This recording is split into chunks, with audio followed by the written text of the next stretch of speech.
সাম্প্রতিক এক গবেষণার ফল অনুযায়ী 1885 সাল থেকে প্যারিসের গড় তাপমাত্রা 2.3 ডিগ্রি সেলসিয়াস বেড়ে গেছে। ফ্রান্সের বাকি অংশে সেই বৃদ্ধির হার ছিল 1.7 ডিগ্রি। তাই পৌরসভা এখন শহরটিকে শীতল করার লক্ষ্যে কোটি কোটি ইউরো বিনিয়োগ করছে।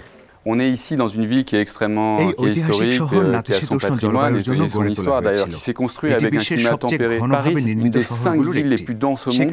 On a un effet d'îlot de chaleur urbain qui est beaucoup plus fort que dans d'autres territoires qui sont plus étalés. On a déjà une baignade qui est ouverte au bassin de la Villette, Paris-Plage. Il y aura 3 sites de baignade dans la Seine, débitumer massivement le territoire parisien pour retrouver de la pleine terre, permettre à la pluie de s'infiltrer et finalement avoir une ville আমরা সংস্কারের মাধ্যমে public ভবনগুলো insulate করছি। শহরের অনেক চত্বর ইতোমধ্যেই সবুজ গাছপালায় ভরিয়ে দেওয়া হয়েছে, যেমন প্লাস দে লা নাসিয়ন। প্যারিসের দক্ষিণের এই রাউন্ড অ্যাবাউটটিকে আরবান ফরেস্টে রূপান্তরিত করা হচ্ছে, কারণ গাছপালাও শহরের তাপমাত্রা কমাতে সাহায্য করে।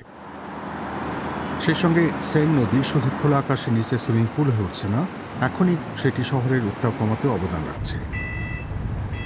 সেই পরিবেশ বান্ধব কুলিং সিস্টেমের নাম ফ্রেশার দ্য পারি।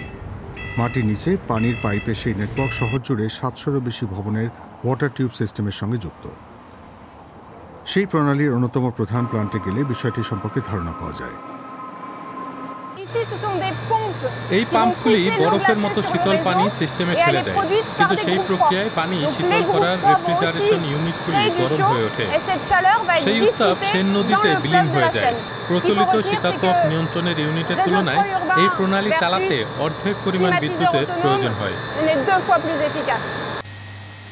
তার উপর সেই বিদ্যুৎ সম্পূর্ণভাবে পুনর্ব্যবহারযোগ্য জ্বালানি থেকে আসে। সৌর প্যানেলই মূলত সেই বিদ্যুতের উৎস। বর্তমানে সেই নেটওয়ার্কে 90 কিলোমিটার দীর্ঘ পাইপ ছড়িয়ে রয়েছে। আগামী 2 দশকে কোম্পানি পাইপের দৈর্ঘ্য 3 গুণ বাড়াতে চায়। ফ্রেশার দ্য পারি ইতোমধ্যেই লুভরে মিউজিয়াম ও প্যারিস সিটি হলের মতো জায়গাগুলিকে শীতল রাখতে সাহায্য করছে। কিন্তু ফ্রান্সের এক বিশেষজ্ঞের মতে নদীর পানি ব্যবহার করে চালানো এয়ার কন্ডিশনিং সিস্টেম অন্তহীনভাবে সম্প্রসারণ করা সম্ভব নয়।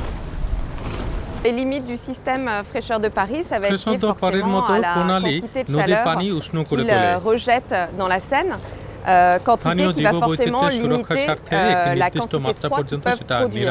Donc forcément, si on veut aller vers une systématisation peut-être un peu plus importante de ce type de système, il faut limiter la climatisation à certains bâtiments. ভবিষ্যতে ফ্রেশার দ্য পারি প্রণালী স্কুলগুলির সঙ্গে সংযুক্ত করা হবে। কয়েকটি স্কুল ইতোমধ্যেই আরও সবুজ সড়ক ও পথচারীর জন্য নির্দিষ্ট এলাকার সুবিধা ভোগ করছে। সেই সঙ্গে গোটা শহর জুড়ে রাজপথে গাড়ির অংশ কমিয়ে সাইকেলের ট্র্যাক আরও বাড়ানো হচ্ছে। কিন্তু বাইসাইকেলের এমন রমরমার ফলে সবাই মোটেই খুশি নয়। এর ফলে ব্যস্ত এলাকায় যানজট বাড়ছে।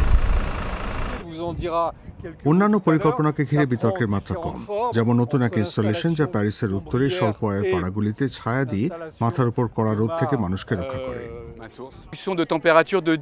সেই ছাদের নিচে 10 ডিগ্রি পর্যন্ত শীতল হতে পারে। আমরা এখানে নতুন এক স্প্রে ফাউন্টেন বসিয়েছি। প্যারিসে গ্রীষ্মকালে উত্তাপ বাড়লে এমন সব পদক্ষেপ ভবিষ্যতে আরও জরুরি হয়ে উঠবে।